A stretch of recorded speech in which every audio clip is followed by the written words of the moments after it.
कर्मफल होता है, यानी दुख होता है, सुख होता है, परेशानियां होती हैं या प्रसन्न होते हैं। इन सभी चीजों में पांचों तत्व की भूमिका है। हवा की भी है, आकाश की भी है, आग की भी है, पानी की भी है और मिट्टी की भी। यहाँ तक आपके कर्मफल में नहीं, आपके शरीर में भी इनकी भूमिका है। अगर मिट्टी का तत्व गड़बड़ हो जाए तो देखते हैं कुष्ठ रोगी, पानी की मात्रा बढ़ जाए, पानी बॉडी में ज्यादा हो जाए तो डॉक्टर को निकालना पड़ता है, नहीं तो रोगी मरने लगता। पानी की मात्रा कम हो जाए तो सुना ही है कि हैजा में लोग पानी पिला चढ़ाते हैं, पानी नहीं मिला या कम हो गया तो मर गए, डिहाइड्रेशन जिसको बोलते हैं। ताप, गर्मी आपके बॉडी में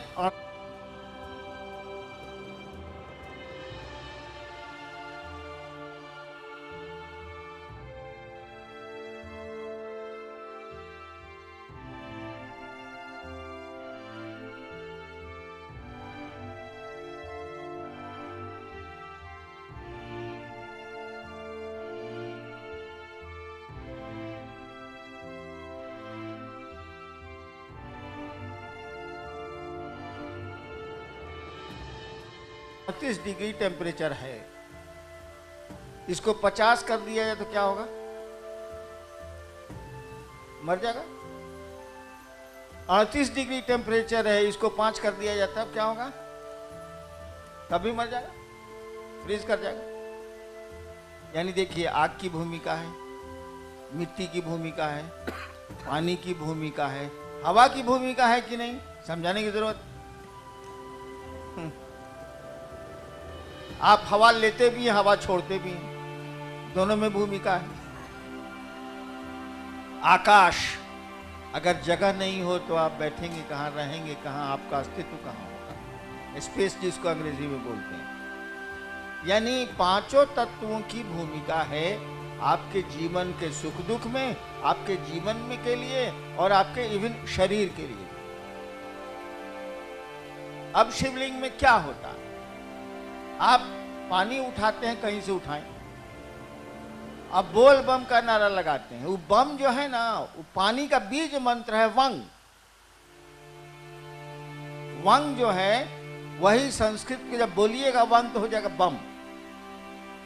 तो पानी का बीज मंत्र होता है, पानी के जल का बीज मंत्र ही है वंग। और ध्यान में किसके रहते हैं? भोले बाबा के। बोल बम का आप मानी समझते हैं महादेव, और वही जल धीरे धीरे अपने बीज मंत्रों से चार्ज होता है। अगर बीज मंत्र से नहीं भी चार्ज हो रहा है तो महादेव के नाम से तो साला कुछ चार्ज हो जाएगा, जो चार्ज हो। तो पानी चार्ज हो जाता है, उसमें इलेक्ट्रिसिटी बढ़ जाती है।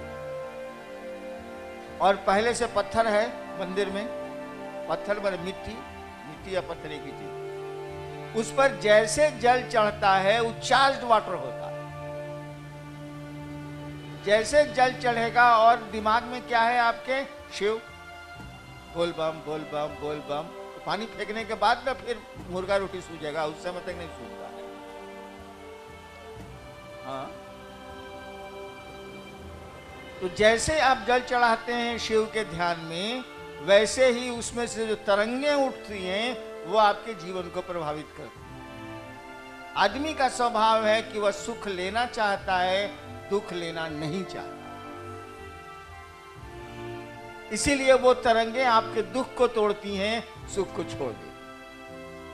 ताकि आप चाहते वही हैं, जो चाहिएगा वही मिलेगा। अगर कोई चाह ले कि मेरा सुख टूट जाए तो सुख को तोड़ देगा। वही अनुबाबू समझा रहे थे कि उसमें शिव भाव की प्रमुखता है।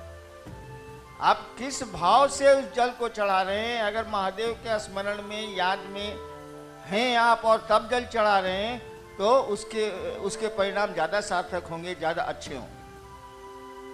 और जहां तक दिया जलाने का सवाल है, जो सवाल था, दिया जलाते हैं तो तरंगे पैदा होती हैं कि नहीं? देखिए, अभी तो आग के बारे में आपने सुना कि आग का स्वभाव है ऊपर जाना, हवा का भी स्वभाव वही है, आकाश का भी वही है, केवल मिट्टी और पानी दोनों नीचे चलते हैं। ढेला गिरा ही नीचे जाएगा, पानी गिरा ही नीचे जाएगा, पंप लगाना होगा तो ऊपर जाएगा।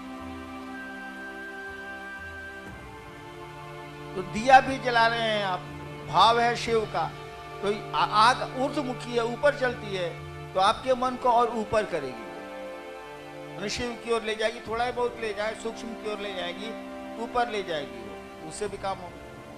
कुछ नहीं करेंगे आप, महादेव को याद करेंगे, उससे भी काम चल जाएगा।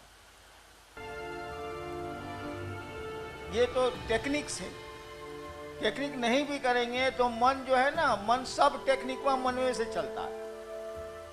अगर मन में शिव भाव आपके पास है, मन में शिव अच्छे लगते हैं, कुछ करिए नहीं करिए, रिजल्ट उसका बराबर है, परिणाम आपके वही निकलेंगे जो शिवलिंग पर जल चढ़ाते हैं।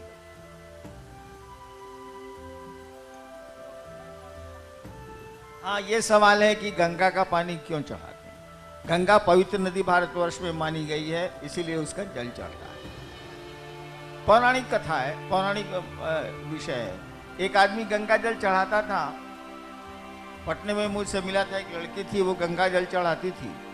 हम कहा क्या गुह का पानी चढ़ाती हो? अरे अपने पीती हो बिस्लरी, हम महादेव को गंगा का पानी पियोगी तुम? तो ना, बहुत गंदा रहता है, पूरा पटना का नाला उसमें जाता है, तो तुम पी नहीं सकती हो, अब महादेव को चढ़ाती हो। अरे चढ़ाना है तो बिस्लरी का पानी चढ़ाओ ना यार, जो पानी पीती हो तुम। पानी ज्यादा साफ है।